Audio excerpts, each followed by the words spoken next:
Le 8 juillet 2026 devait être un jour de fête pour Kevin Bacon. Pourtant, au moment de célébrer ses 68 ans, l'acteur a appris la disparition de Bonnie Tyler, la voix qui avait donné à Footloose l'une de ses scènes les plus inoubliables.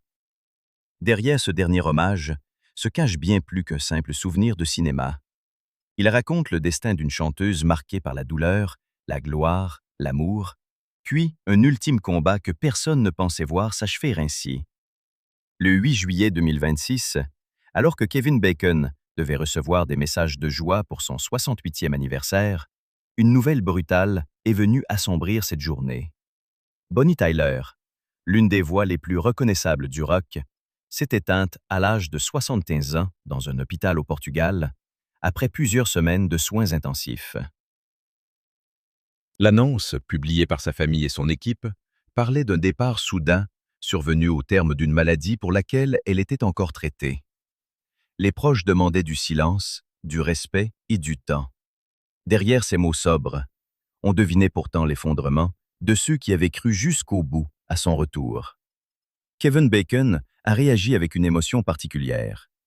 Pour lui, Bonnie Tyler n'était pas seulement une immense chanteuse, elle était l'une des grandes voix du rock, celle dont l'énergie avait donné une force inoubliable à Footloose. Son hommage ne s'est pas perdu dans de longues formules. Il a choisi un souvenir précis, presque vivant, celui de la célèbre scène de défi sur des machines agricoles. Dans le film, son personnage, Ren McCormack, fonce à travers un champ, lancé dans une dangereuse épreuve de courage. Au même moment, Holding Out for Hero éclate dans la bande-son. La voix rauque de Bonnie Tyler transforme alors une compétition absurde en moment de légende. Kevin Bacon l'a reconnu lui-même. Il lui était impossible d'imaginer cette scène accompagnée par une autre chanson. Ce détail dit beaucoup. Les deux artistes n'avaient pas besoin de partager le même cadre pour devenir inséparables dans la mémoire du public. Lui apportait le mouvement, la tension et le visage d'une jeunesse qui refusait de céder. Elle apportait l'urgence, la puissance et cette impression qu'un héros devait surgir avant qu'il ne soit trop tard. Le hasard rendait l'instant encore plus cruel. Pendant que Bacon franchissait une nouvelle année de sa vie, celle de Bonnie Tyler s'arrêtait définitivement. Un anniversaire, normalement tourné vers l'avenir, devenait soudain une porte ouverte sur le passé. Il rappelait une époque où Footloose remplissait les salles, où une chanson pouvait transformer une scène en phénomène mondial et où personne n'imaginait que 42 ans plus tard, ce souvenir servirait d'adieu. Pour de nombreux admirateurs, cette disparition ne signifiait pas seulement la mort d'une chanteuse. Elle représentait la fin d'un fragment des années 80, d'un âge où les voix semblaient plus grandes que les écrans eux-mêmes. Pourtant, derrière la femme capable de faire trembler une salle entière, se cachait une artiste qui avait longtemps craint de ne plus jamais pouvoir chanter. Bien avant de devenir Bonnie Tyler, elle s'appelait Gaynor Hopkins. Née en 1951 à Skewen, dans le sud du pays de Galles, elle grandit dans une famille modeste, loin des studios londoniens. La musique occupe déjà une place essentielle dans sa vie, mais rien ne garantit que cette jeune femme dépassera un jour les clubs de sa région. Elle commence à chanter dans des bars, des hôtels et de petites salles, où elle apprend à retenir un public sans décor spectaculaire. Chaque soirée lui impose la même épreuve, capter l'attention de personnes venues boire, parler ou danser. Cette discipline forge son endurance, et cette manière de chanter comme si chaque refrain pouvait être le dernier. Repérée lors d'une prestation à Swansea, elle obtient bientôt un contrat et adopte le nom de Bonnie Tyler. Les premiers succès arrivent, notamment avec Lost in France. Pourtant, au moment où sa carrière semble s'ouvrir, un problème menace tout ce qu'elle vient de construire. Des nodules apparaissent sur ses cordes vocales, l'obligeant à subir une opération. Après l'intervention, sa voix n'est plus la même. Elle devient plus rauque, plus cassée, presque blessée. Bonnie craint alors d'avoir perdu l'instrument qui devait lui permettre de vivre. Dans une industrie obsédée par la précision, cette transformation ressemble d'abord à une condamnation. Mais ce qui aurait pu mettre fin à son parcours va devenir sa signature. Avec It's a Heartache, cette voix nouvelle trouve enfin la chanson qui lui correspond. Chaque syllabe semble porter une fatigue réelle, Chaque montée révèle une douleur que personne n'a besoin d'expliquer. Le public ne perçoit pas un défaut, il entend une vérité. Bonnie Tyler ne chante plus seulement les mots d'une rupture, elle donne l'impression d'en connaître toutes les blessures.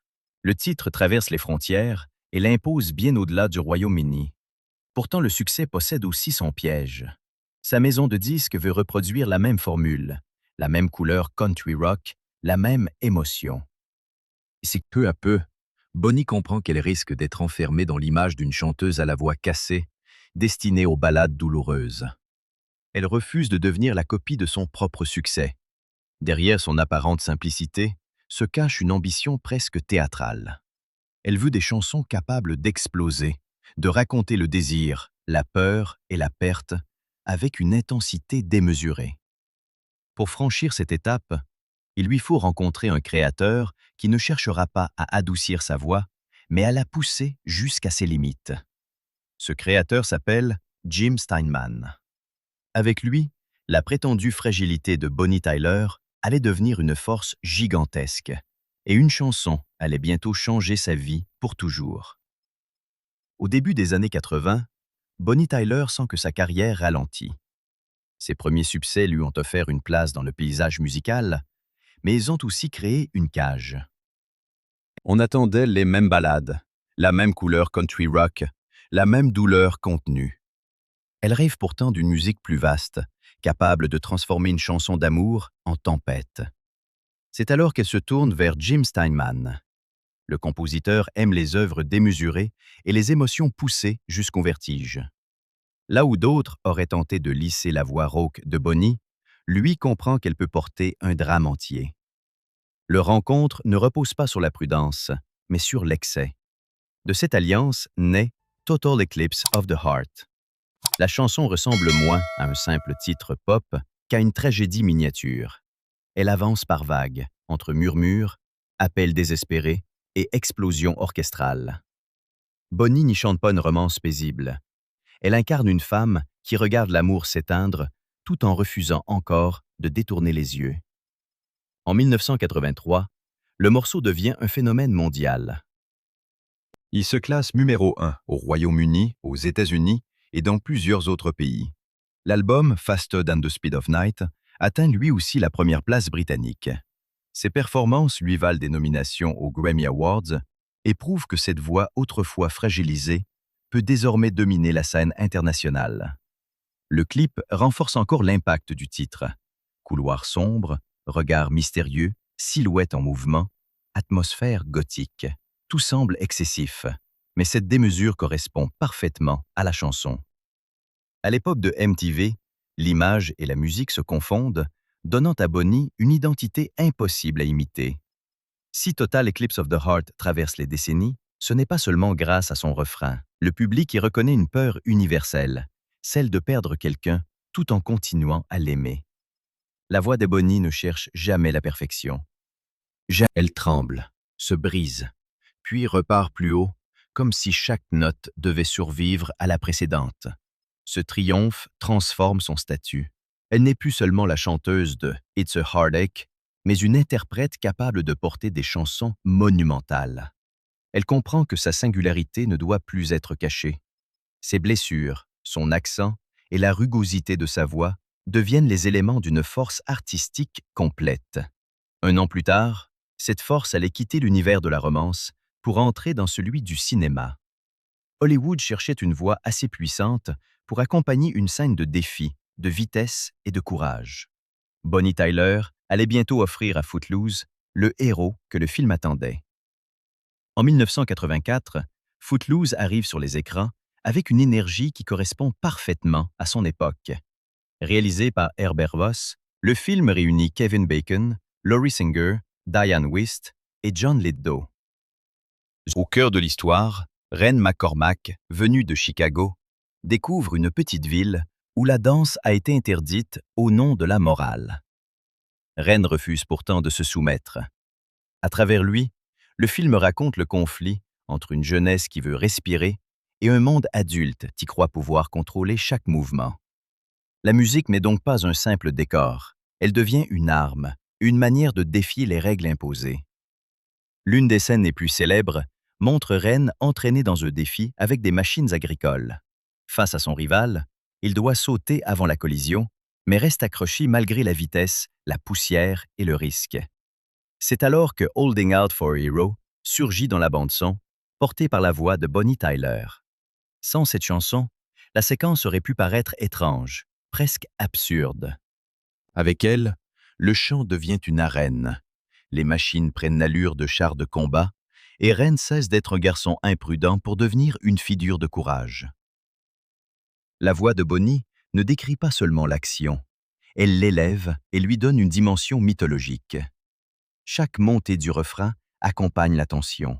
Chaque cri semble demander qu'un héros apparaisse avant qu'il ne soit trop tard. Mais le héros n'est pas un sauveur venu de l'extérieur. Il est ce jeune homme qui refuse de céder, même lorsqu'il comprend que son entêtement peut le détruire.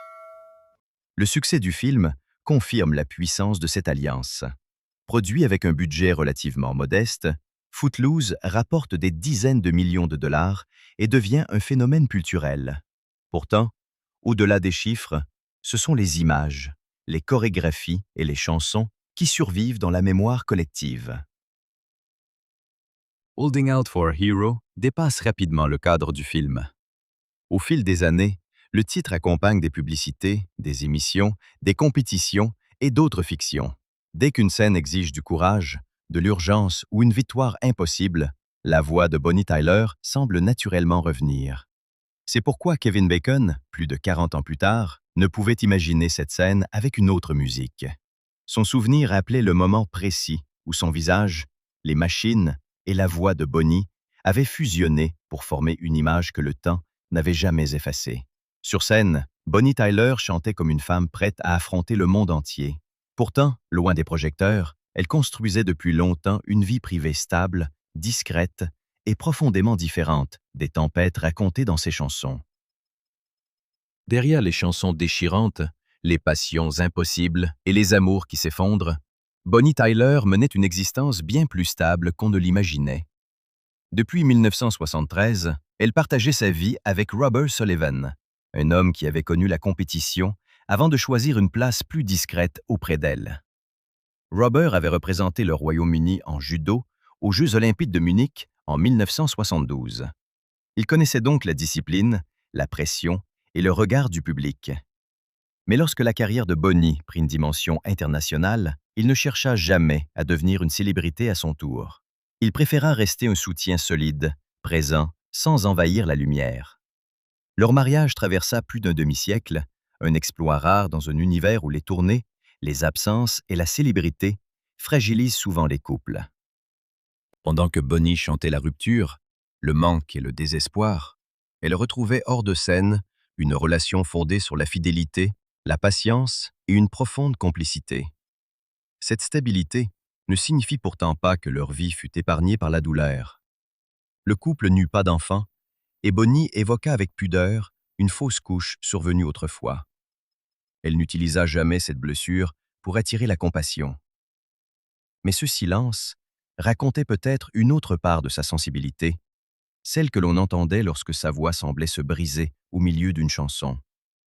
Avec Robert, elle construisit une vie entre le pays de Galles et l'Algarve au Portugal. Ce pays devint bien plus qu'un lieu de vacances. Il représentait un refuge, un espace où elle pouvait abandonner l'image de la star, retrouver ses proches et vivre loin des exigences permanentes de l'industrie musicale. Bonnie resta d'ailleurs très attachée à ses origines. Malgré les succès internationaux, les cérémonies et les salles combles, elle conserva une simplicité qui surprenait ceux qui la rencontraient. Elle pouvait chanter comme si le monde entier allait s'écrouler, puis revenir à une existence faite de famille, d'habitudes et de gestes ordinaires. Peut-être est-ce cette solidité intime qui lui permit de durer aussi longtemps. Elle ne dépendait pas uniquement des classements ou des applaudissements. Après chaque concert, elle savait qu'une autre vie l'attendait, une vie où elle n'était ni une icône des années 80, ni la voix de Footloose, mais simplement Bonnie. Cette maison intérieure fut son équilibre pendant des décennies. Pourtant, au printemps 2026, le Portugal, longtemps associé au repos et à la douceur, devint soudain le décor d'un combat beaucoup plus sombre. Un combat médical que ses proches espéraient encore voir se terminer par un retour sur scène. Même à un âge où beaucoup auraient choisi le repos, Bonnie Tyler refusait de ralentir. Elle continuait à enregistrer, à monter sur scène et à défendre cette voix devenue indissociable de son identité. En 2021, l'album The Best Is Yet to Come rappelait son état d'esprit, celui d'une artiste persuadée que le meilleur pouvait encore arriver. 2 ans plus tard, elle publiait Straight from the Heart, un livre dans lequel elle revenait sur son enfance, ses succès, ses blessures et les hasards qui avaient façonné sa carrière. Ce témoignage révélait enfin la femme derrière les refrains, celle qui avait craint de perdre sa voix avant de transformer cette peur en force. L'année 2023 apporta aussi une reconnaissance officielle. Bonnie reçut le titre de membre de l'Ordre de l'Empire britannique pour ses services rendus à la musique et au divertissement. Elle déclara n'avoir jamais imaginé recevoir un tel honneur, ajoutant que ses parents auraient été fiers. Derrière la star, réapparaissait la jeune Gaynor Hopkins du pays de Galles. Elle ne semblait pourtant pas vouloir faire ses adieux. Elle avait déjà prouvé cette détermination en représentant le Royaume-Uni à l'Eurovision en 2013, puis en continuant à chanter devant plusieurs générations. Pour elle, l'âge n'était pas une fermeture, mais une autre manière d'habiter la scène. Quelques mois avant le drame, elle se disait encore en forme et poursuivait ses exercices quotidiens. Rien ne laissait penser qu'un problème de santé allait interrompre cet élan. Puis, au printemps 2026, de violentes douleurs abdominales l'obligèrent à être hospitalisée au Portugal. Une opération intestinale d'urgence fut décidée. Les complications qui suivirent conduisirent les médecins à la placer dans un coma artificiel. Pendant plusieurs semaines, sa famille, son équipe et ses admirateurs vécurent dans l'attente, suspendus à chaque information, espérant qu'elle ouvrirait les yeux et retrouverait ses forces. En juin, un message annonça enfin qu'elle s'était réveillée. Pourtant, le soulagement resta fragile. Bonnie demeurait très faible et toujours prise en charge en soins intensifs. Plusieurs concerts furent annulés ou reportés, mais son entourage continuait d'espérer un retour à l'automne. Cette perspective entretenait l'idée que l'épreuve serait encore une bataille gagnée. Sa vie entière avait été faite de renaissance, d'obstacles transformés en étapes, de blessures devenues musique. Mais le 8 juillet, l'espoir s'effondra. Bonnie Tyler mourut à l'hôpital, laissant derrière elle un silence que personne n'était prêt à accepter. Elle ne remonterait pas sur scène à l'automne. Pourtant, les chansons qu'elle avait offertes commençaient une autre tournée, celle de la mémoire. Après l'annonce de sa disparition, les hommages se sont multipliés. Pourtant, celui de Kevin Bacon a touché le public d'une manière particulière. Il ne s'est pas attardé sur les chiffres, les récompenses ou les classements. Il a évoqué un chant, 2 machines agricoles, une scène de défi et cette voix qui avait transformé un instant de cinéma en souvenir éternel. Ce choix révélait la véritable portée de Bonnie Tyler. Une carrière ne survit pas seulement grâce aux ventes ou aux trophées. Elle survit lorsqu'une chanson se mêle à la mémoire des gens, lorsqu'elle accompagne un premier amour, une rupture, une victoire ou une époque entière. It's a Heartache donnait un nom à la douleur. Total Eclipse of the Heart transformait la perte amoureuse en nuit sans fin. Holding Out for a Hero, au contraire, appelait à résister, à courir, à se relever avant qu'il ne soit trop tard. 3 chansons, 3 émotions, mais une même voix, rauque, fragile et puissante à la fois. Ses nominations aux Grammy Awards, ses numéros 1, son titre de membre de l'Ordre de l'Empire britannique et ses décennies de concerts témoignaient de son importance. Pourtant, son plus grand privilège restait plus simple, être reconnu dès les premières secondes. Peu d'artistes possèdent cette marque immédiate. Avec Straight from the Heart, Bonnie avait aussi repris le contrôle de son propre récit. Elle ne voulait pas être réduite à 2 refrains des années 80. Elle voulait rappeler la jeune fille du pays de Galles, les clubs modestes, l'opération qui avait bouleversé sa voix, les doutes, les tournées, l'amour stable de Robert et cette obstination à continuer quand l'industrie changeait autour d'elle. Le 8 juillet 2026, Kevin Bacon avançait d'une année dans sa propre vie, tandis que celle de Bonnie s'arrêtait. Ce contraste donnait à leur lien artistique une profondeur inattendue. Un anniversaire regardait vers l'avenir, mais le deuil l'obligeait à revenir vers le passé, vers 1984, vers Footloose, vers un visage jeune, une chanson impossible à remplacer. Dans la scène du film, Ren McCormack continue de foncer à travers la poussière. Les machines avancent, le danger se rapproche, puis la voix de Bonnie Tyler éclate. Rien n'a changé à l'écran. Pourtant, le public sait désormais que la femme derrière cette voix ne reviendra plus sur scène. Et c'est peut-être là que commence une autre forme d'éternité. Bonnie Tyler n'est plus présente pour chanter le mot « héros », mais chaque fois que ce refrain retentira, elle redeviendra celle qui pousse les autres à tenir bon. Le héros que la chanson cherchait depuis toujours était peut-être déjà là, dans cette femme qui avait transformé ses blessures en force pour des millions de personnes. Bonnie Tyler s'est éteinte, mais sa voix refuse de disparaître. Chaque fois que Total Eclipse of the Heart ou Holding Out for a Hero résonnera, une part de son histoire reviendra avec elle, faite de blessures, de courage et de passion. Le jour où Kevin Bacon célébrait une nouvelle année, elle quittait ce monde. Pourtant, dans Footloose, le chant, les machines et ce refrain demeurent intacts. Certaines voix se taisent avec leur interprète. La sienne commence désormais une autre vie.